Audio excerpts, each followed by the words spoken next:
The unofficial history of Route 7 begins long before the killings, though no one realized it at the time. The patrol logs from 1994 contain odd entries that were never connected. A trucker who claimed his own shadow moved before he did, a couple who reported a faceless silhouette pacing near their car door at a rest stop, and a teenage hitchhiker who ran off into the woods screaming that something was inside the dark. Officers dismissed these accounts as exhaustion, drugs, or overactive imaginations. The highway was a sleep-deprived artery linking three small towns, always humming with the unease of late-night travel. Nobody expected it to become a corridor of forensic nightmares. The first body appeared in February 1996, discovered by a snowplow operator near mile marker 48. The wind had buried most of her beneath thin trenches of winter crust, but the exposed skin around the throat made the operator fall to his knees. Investigators noted a clean absence where her vocal cords should have been. No tearing, no organ damage outside the targeted extraction, no weapon marks. It looked almost surgical, but without any incision. The tissue had vanished rather than been removed, as if it had evaporated. Coroners argued for days over the proper classification, but the local press only needed one line to stir public panic. The woman had been found with a mouth locked wide in a silent scream. More bodies followed. 7 victims in 9 months, all within a narrow stretch of Route 7. All found in positions suggesting they had been cornered by something that approached from behind. Every report contained the same signature: disappearance of vocal cords, a kind of void where sound is created. Investigators argued over whether this was a practical method of silencing or a symbolic one. The FBI's behavioral analysis team drifted toward symbolism. They proposed that the killer had an obsession with silence. The kind that dominates back roads after midnight, the kind that amplifies your breathing until it feels like you're trespassing in your own body. The case took its first disturbing turn when the sheriff's office obtained a set of photographs developed from a disposable camera found at a rest area. The camera belonged to a college student who had been reported missing 4 days earlier. Most frames were ordinary, blurry shots of friends, a few road signs, a hand reaching for the radio. The last 3 frames were different. The first showed the student's car parked under a lone street lamp. In the second, a tall, narrow shadow stretched across the asphalt, but no person stood in the direction the shadow implied. In the third, the shadow had moved closer to the photographer's point of view, leaning in a way that suggested weight and intent. Experts searched for tampering but found none. The student's fingerprints were on the camera. The timeline was consistent. The shadow in the photo belonged to no identifiable object in the environment. A note in the investigative file reads, "The anomaly appears humanoid but wrong in its anatomy. Limbs too long. Head shape unclear. Position impossible relative to light source." It was dismissed publicly, but privately the photo disturbed even the most skeptical officers. By late 1997, the killings had developed a rhythm. Victims vanished on fog-dense nights or during lulls in traffic when Route 7 was at its quietest. Witness reports began to accumulate, though each seemed to contradict the last. One claimed to have seen a man whose outline flickered like someone walking through thick smoke. Another insisted the killer wore a mask made of black fabric, though she admitted the fabric rippled even without wind. A trucker offered a more chilling account. He said the killer had no shadow of his own but instead dragged someone else's. He refused to elaborate further. Investigators searching for consistency in these statements found only one shared detail. The killer, or its silhouette, always appeared elongated, as if stretched by angles that didn't exist in the physical world. Forensic psychologists suggested a collective hallucination embedded in community panic. But panic does not erase vocal cords from corpses. The turning point came after the discovery of a torn journal near an abandoned diner at mile marker 52. The pages were scattered across the cracked linoleum floor, coated in dust and frost. The entries belonged to a missing hitchhiker named Emery Pike, whose disappearance had gone largely unnoticed until the killings intensified. His writing began with mundane travel notes, but the last entries spiraled into frantic descriptions of a figure he called the Shadow Throat. He wrote that the figure followed the sound of breathing, and that he saw his own shadow begin to twitch independently at night. In the final entry, the handwriting broke into erratic downward strokes. "It wants what makes sound. It wants the inside of voices. It stands behind me but it is not behind me. It is deeper than behind." Detectives dismissed the journal as the product of fear and isolation. They filed it under psychiatric hallucination, but the entry date matched the night Emery disappeared. His body was never found. The final layer of unease emerged when construction crews repairing a section of Route 7 uncovered a segment of concrete that had been poured decades earlier. Embedded within it, perfectly centered and facing downward, were two dark silhouettes. Not paint. Not oil. Something more like the residue of extreme heat, burned into the slab long before the recent killings. One silhouette was adult-sized. The other was smaller, its arms extended in a position resembling a reach or pull. Forensics found the material unclassifiable. The discovery was buried beneath bureaucratic silence and sealed under a new layer of concrete, but the photograph taken before repaving remained in the case file. By the end of 1997, the community whispered about Route 7 with the caution of people discussing a sleeping predator. Parents told children to avoid shortcuts, late-night travelers kept radios loud enough to drown out the quiet, and drivers refused to pull over for any stranger no matter how desperate they looked. Patrol officers avoided the fog if they could help it. Even in daylight, something about the stretch between mile markers 41 and 53 felt like stepping into a place where sound itself was prey. When the eighth body appeared and investigators found no cords, no marks, and no explanation, a sentence began to circulate among officers behind closed doors. Something on Route 7 does not abide by human rules. And something has learned how to hunt in silence. The earliest surviving files concerning the Route 7 killings come from a rural sheriff's office that no longer exists. The building was condemned in 2004, and all archived material was reportedly transferred, but what resurfaced years later in a forgotten storage unit contradicts every official claim. Inside a dusty evidence box, beneath mold-eaten folders, investigators found sheets of paper with smudged ink and stamped seals that someone had tried to peel off. The pages documented the months before the case earned its name. They described strange roadside encounters, reports dismissed as pranks, and the disappearance of travelers whose cars were found idling on the shoulder with warm engines and open driver's side doors. None of the reports had been processed into the federal system. None had been referenced by the detective units that later investigated the murders. The implications were devastating. Someone had buried these stories long before the first confirmed victim was found. One report summarized a call from a freight driver who had seen a man standing in the dead center of Route 7 at dawn. The figure was thin, motionless, and strangely elongated by the rising light. Not elongated by natural shadows, but stretched as if its outline had been pulled downward onto the asphalt, like a smear. The driver swore that the silhouette twitched, not the man himself. He claimed the shadow shuddered and split at the edges, forming narrow tendrils that rippled toward the oncoming truck. The witness had slammed on the brakes and veered into the dirt shoulder. By the time he looked back at the road, the man was gone. Only the stretched black smear remained, fading as the sun rose. The deputy who took the statement scribbled that the witness seemed coherent but frightened. The report was signed but never entered. Another document described the stop of a young couple heading to a campsite. Their vehicle was found running with the headlights on, radio static coursing through the speakers. Their bags were still in the back seat, along with a map of the area. The responding officer noted signs of a struggle in the gravel beside the car. Drag marks, circular indentations, and something that looked like heel scrapes on the pavement leading away from the road and into the tree line. What stood out most was the description of a dark patch on the asphalt. Not oil, not blood. When the deputy shone a flashlight over it, the patch recoiled. The phrasing in the notes was unsettling. The stain pulled inward from the beam of light, not evaporating but contracting as if irritated by illumination. The deputy marked it down as a chemical spill, though his writing became increasingly hesitant, drifting into half-finished sentences.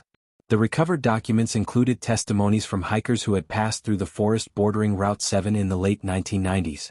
They described hearing a rasping sound behind them, a scraping rhythm like something dragging through leaves. One hiker claimed he saw what looked like the shadow of another person following him, even though the woods were empty. Worse, the shadow did not match his movements. It approached when he stopped, stilled when he ran, and elongated when he tried to hide behind trees. He escaped only when he reached a clearing near a ranger outpost. The testimony ends with a scrawled note. A ranger commented that the hiker's voice was barely audible, strained as if used beyond its limit. Later inspection showed inflammation in the throat, but no signs of infection. He was released without further investigation. At the bottom of the archive box was a sheet of typed notes with no signature. It summarized a pattern that would not be recognized until years later. The notes suggested that the victims, whether missing or found deceased, had reported sore throats days before vanishing. Some had told friends they felt pressure around their necks at night, as though hands had been touching them through layers of sleep. Others complained of losing their voice without illness. Several had visited clinics seeking treatment for hoarseness, only to be told they showed no medical abnormalities. The typed sheet concluded with a chilling observation. Many victims had been seen talking to someone who was not there, turning their heads as if following a voice no one else could hear. What truly unsettled investigators were the last paragraphs on that page. The writer claimed that in several unsolved disappearances, witnesses described seeing the victims walking along Route 7 at twilight, speaking softly into the air. When asked afterward what they were doing, those who survived the encounters said they heard someone calling their name from a short distance away. They insisted the voice sounded exactly like their own. Not an imitation, not an echo. A perfect duplicate speaking from a place they could not see. The final line of the document read like a warning: the voice comes from where the shadow bends.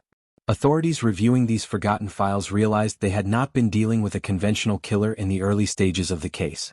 Something had been stalking Route 7 long before the first autopsies revealed missing vocal cords. Long before the media gave the killer a name. Long before investigators could admit that the earliest reports point to something impossible. A presence that moved like a person but spoke like a copy of the one it pursued. The federal task force eventually confirmed that these documents had not been destroyed but had been quietly removed from circulation. Someone had deliberately erased the early warnings, ensuring that the pattern remained hidden through the years. Why those files were suppressed, and who ordered their disappearance, remains unknown. What is undeniable is that the stories they contain foreshadow the horrors that came next. The independent shadow. The stolen voices. The silent bodies found on the shoulder of the highway. Every clue had been there from the beginning, but someone had chosen silence. The truth of Route 7 was whispered long before it screamed. The investigation into the Shadow Throat Killer entered its most volatile phase between March and July of 1999, a period now referred to by state investigators as the Black Quarter. This was when Route 7 gained its modern infamy, when freight companies rerouted their drivers, when local teenagers stopped taking shortcuts through the highway's wooded turnouts, and when residents of the scattered farm communities along the road began reporting a phenomenon that patrol officers initially dismissed as mass panic: silhouettes stepping out of headlights without an accompanying body. The image appears repeatedly in the archived statements gathered during that span. A driver sees a shadow cross the asphalt. The driver stops. Nothing is there. And then something touches the door handle. The third victim found in this interval, a promising college junior named Melissa Turner, became the case that permanently altered the task force's understanding of the killer. Her abandoned vehicle was discovered angled into a drainage ditch near mile marker 52, front tires spinning in mud, engine running hot. Her purse remained on the passenger seat. The doors were locked. There was no visible sign of forced entry. A state trooper smashed the rear window when she failed to respond to calls, only to discover the interior empty. When her body appeared 48 hours later in a field a mile north of the site, the mutilation was identical to the previous victims. The laryngeal region surgically removed, and not a trace of blood loss where such a wound should have produced catastrophic hemorrhage. The responding medical examiner wrote a rare personal note in the margins of her report: "It is as though the throat did not merely get cut out but lifted out." What made Melissa's case foundational were the two surviving artifacts recovered from her belongings. The first was a disposable Kodak camera, its final 3 photos ruined by darkness and motion blur. The second was a tape from her personal microcassette recorder. The audio became notorious among investigators for a reason that still sparks debate in training academies. The recording captured not Melissa's voice, but 2 sets of breathing. One faint, terrified, irregular. The other steady, deliberate, growing louder as the tape went on.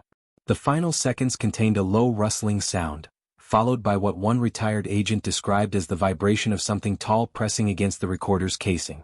The device then clicked off on its own, though the batteries remained charged. Yet it was an unrelated encounter on June 11 that solidified the killer as something beyond routine human predation. The witness was a semi-truck driver named Raymond Clark, whose logbook entry that night contained no mention of the incident due to fear of professional repercussions. His testimony was only captured later, after investigators tracked him down through toll booth records. Clark's account has since been referenced in multiple criminology courses as one of the most disturbing civilian statements ever entered into a non-paranormal case file. He had been driving northbound near the old rest station when he saw a man standing on the shoulder. That was not unusual. What was unusual was the way the figure's shadow stretched across both lanes of the highway, as if lit from behind by an impossible light source. Clark braked instinctively, unsure whether the person needed help. The truck's headlights washed over the figure as he approached, revealing details that caused him to accelerate again immediately. The man's face seemed oddly smooth, lacking any visible mouth. The shadow, meanwhile, remained behind him on the road.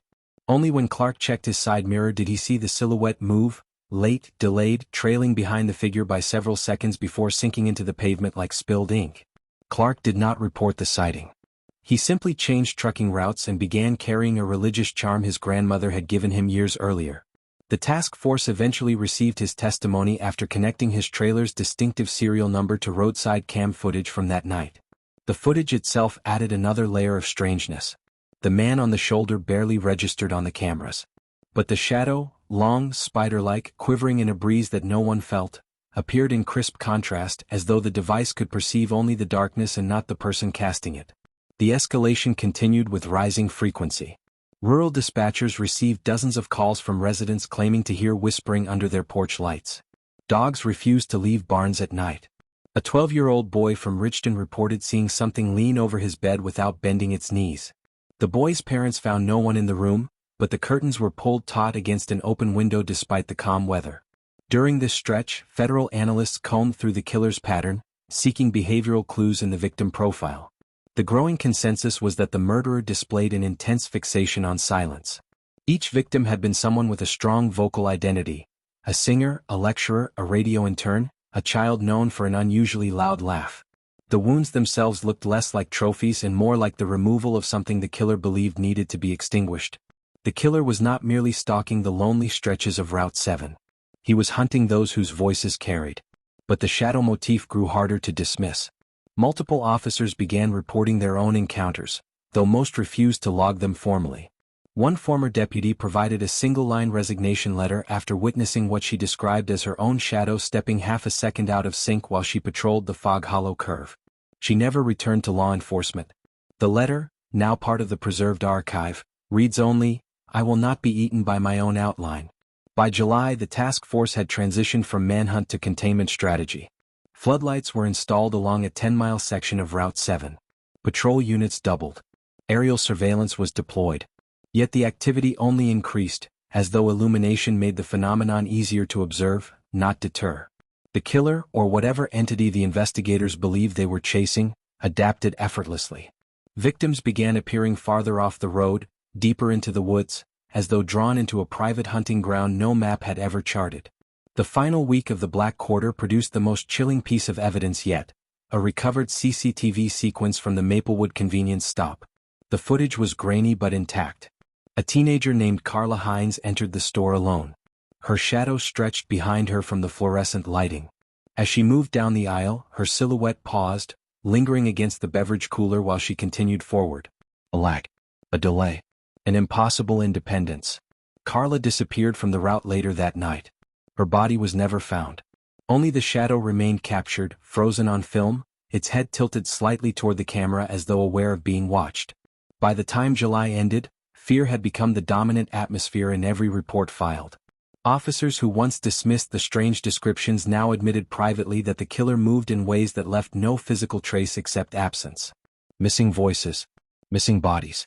Missing moments where light should have behaved correctly and didn't. The escalation was complete. Route 7 was no longer a highway. It was a threshold. And whatever crossed it had begun crossing further. The investigation shifted dramatically on the night the task force interviewed the only verified survivor: Mason Durling, a tow truck operator who disappeared for 3 days along Route 7 in February of 1999.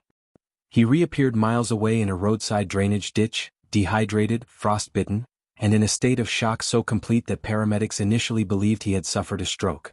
His medical chart recorded an irregular heartbeat and tearing of the throat muscles, as if he had been strangled and somehow survived the process. But it was the handwritten statement he provided days later that altered the investigation's direction. Local officers described his account as too lucid to dismiss and too impossible to accept. Durling wrote that he had been responding to a call about an abandoned station wagon near mile marker 41. The vehicle's headlights were still on. The passenger door was open. Snow had begun to collect on the dashboard. As he climbed out of his truck to examine the engine, he noticed movement behind the abandoned vehicle. Not a person. A shadow. It stretched across the snowbank in a long, unnatural line, bending around the vehicle and reshaping itself as though it had its own intent. Derling claimed the shadow eventually condensed into a humanoid outline near the treeline, though the snow on the ground reflected no corresponding physical body. There was no figure it belonged to. The darkness itself seemed to stand upright, trembling with a low vibration that reminded him of something breathing or waiting to breathe. He described how he tried to shout, but no sound came out. His throat constricted sharply, as though invisible fingers were closing around it. He collapsed, disoriented, watching the shadow bend toward him. He wrote that it opened, not in the sense of a mouth, but like a vertical tear splitting down its torso.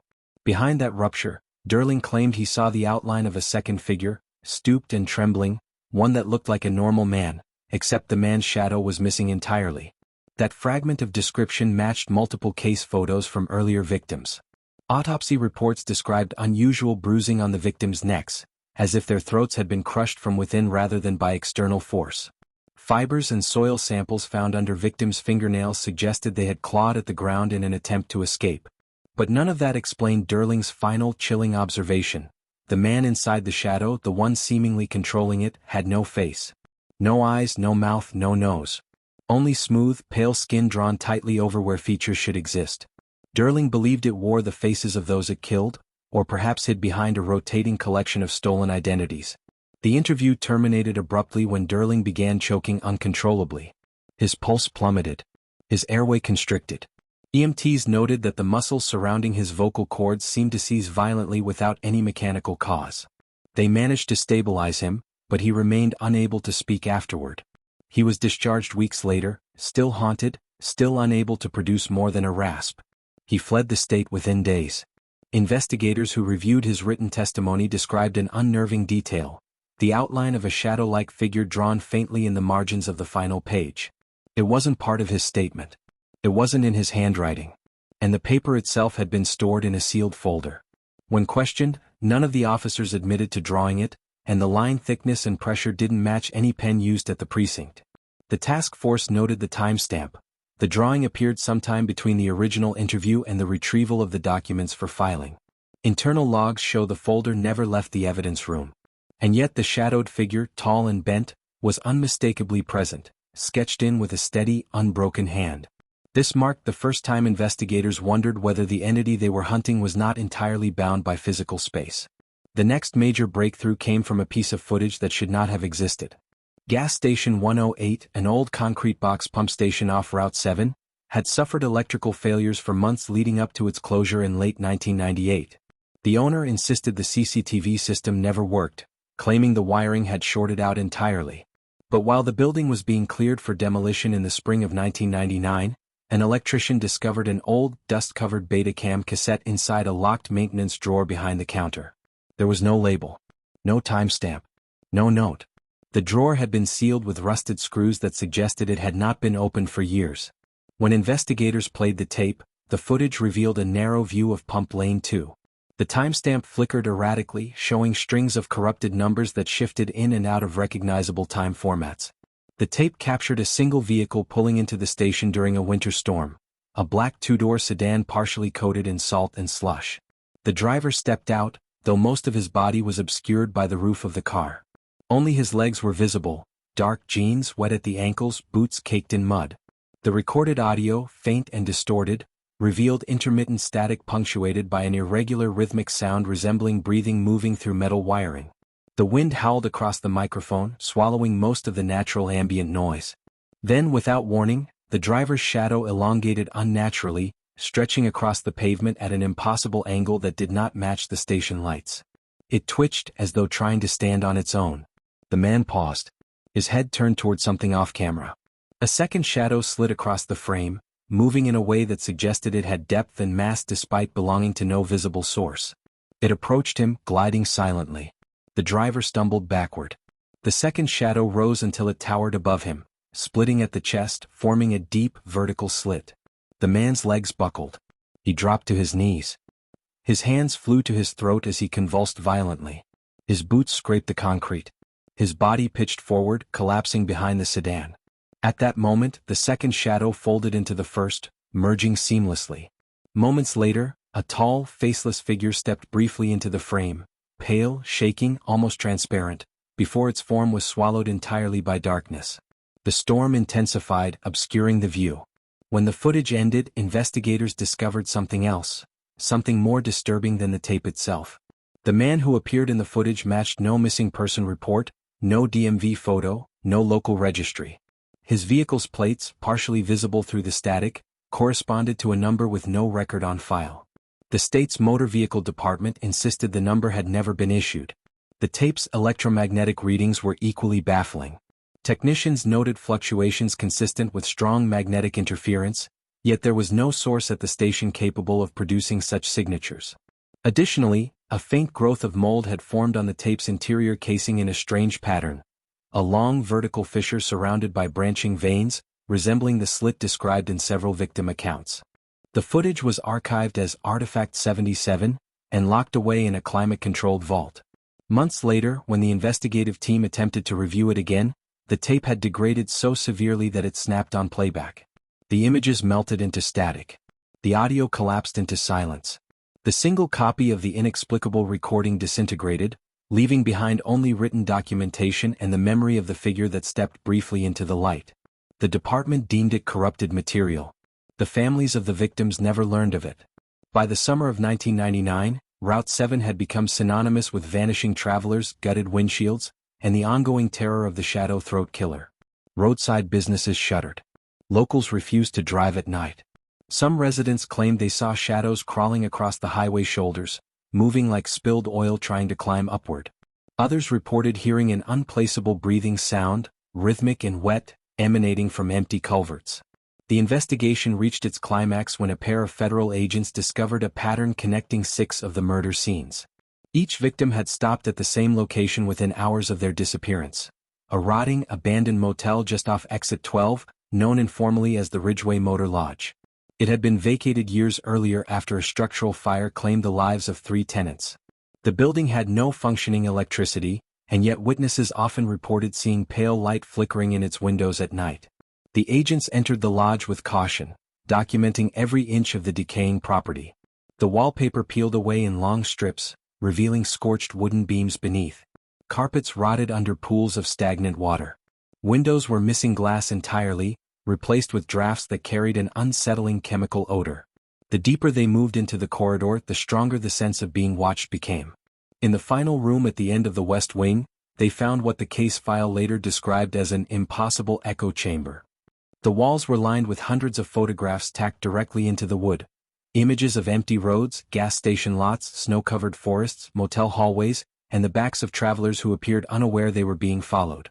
The angles aligned perfectly with the vantage points of the known crime scenes. But the most chilling detail was that every photograph contained a shadow that did not match the position of surrounding light sources. In each one, a tall, narrow silhouette leaned toward the frame's edge as if approaching the viewer. A notebook lay open on the warped desk.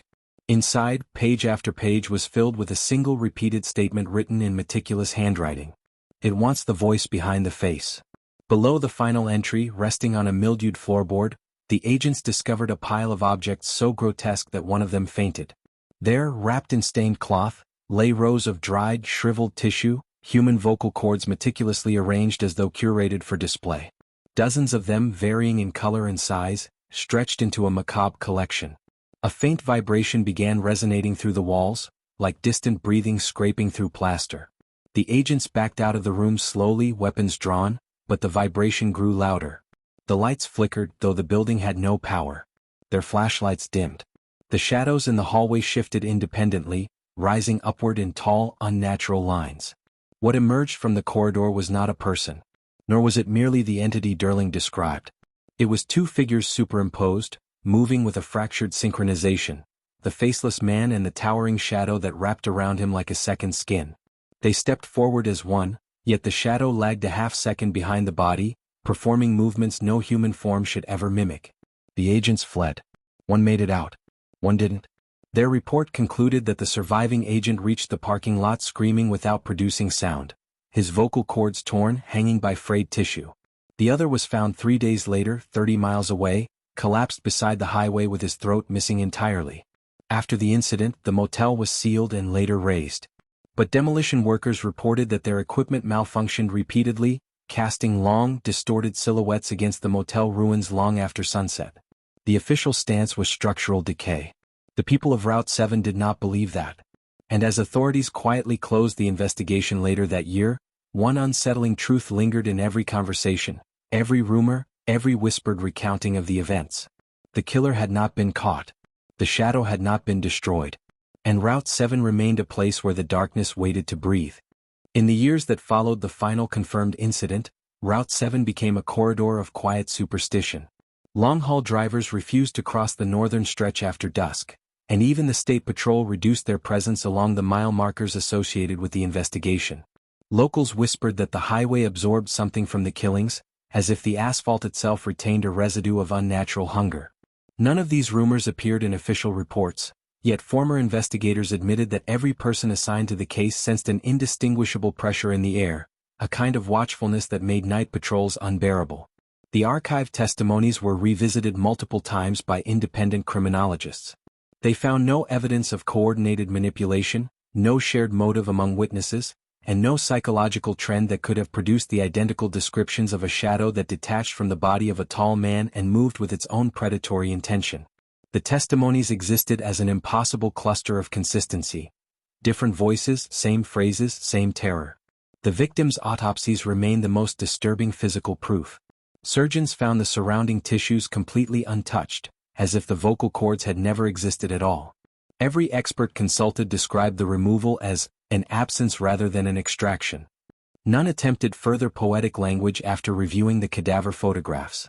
The final victim's camera, recovered half-buried near a drainage ditch, became a symbol of the unanswered questions. Several frames showed only darkness, yet the investigators studying the negatives insisted that the shadows displayed depth inconsistent with the angle of the flashlight used by the victim. A few claimed to see outlines in the blackness, elongated limbs, a slit running down a shape that might have been a torso, and a curvature at the top that suggested a head tilted in unnatural curiosity. Others refused to examine the photographs altogether, stating that prolonged viewing caused a sensation of being mirrored by something that did not belong in the room. By the early 2000s, the state declared the case inactive. Files were reassigned and the task force disbanded. Officers transferred to new departments reported recurring dreams in which a long stretch of road descended into a pit of ink. Some retired early without explanation. A single detective, interviewed years later for an oral history project, said that the investigation did not end because the killer disappeared. It ended because the killer changed. His final words were struck from the official transcript, but an early draft was leaked. What we were hunting was learning how to hide. It became patient. Rumors of new sightings continued despite the closure of the case. Travelers reported seeing a figure standing on the shoulder of the abandoned service lane, motionless, with a shadow that spilled outward in the wrong direction. A trucker driving at dawn claimed that the figure mimicked every movement of his hand on the steering wheel, yet its shadow did not match his gestures. A teenage couple recorded a distant silhouette from their car window during a summer road trip. When they reviewed the footage hours later, they noticed that the shadow appeared closer in every frame, even though the figure itself did not move at all. Route 7 was eventually restructured, expanded, and partially rerouted to accommodate new construction. But the old stretch, the one associated with the most disturbing incidents, remains intact, preserved not by intention but by avoidance. Attempts to repurpose it failed after survey teams abandoned the project, citing a persistent malfunction of their equipment. A final note from the site manager reported the sound of whispering along the tree line, a sound that stopped the moment anyone turned on a light. Today, that abandoned mile of Route 7 is sealed behind a chain-link fence. The warning signs describe sinkholes, unstable ground, and the presence of wildlife. None mention the case. None mention that the grass inside the fence grows darker than the grass outside. None mention the impressions in the soil shaped like boot prints that stretch on for several hundred feet, though no single pair continues in a straight line. Locals say that if you approach the fence on a windless night, you can hear a low vibration, like the murmur of someone trying to speak without a throat. They claim the sound does not originate from the ground or the trees or the distance. They claim it comes from behind you where no one stands. Officially, the investigation is closed. Unofficially, no one believes the killer was ever caught. And some believe he never left Route 7. He simply learned to wait somewhere deeper than the road. Somewhere the shadows don't follow the light. They anticipate it. The epilogue ends with the same quiet dread that started the case. A silence where a voice should be. A shadow where a man should stand. And a highway that breathes when no one is listening.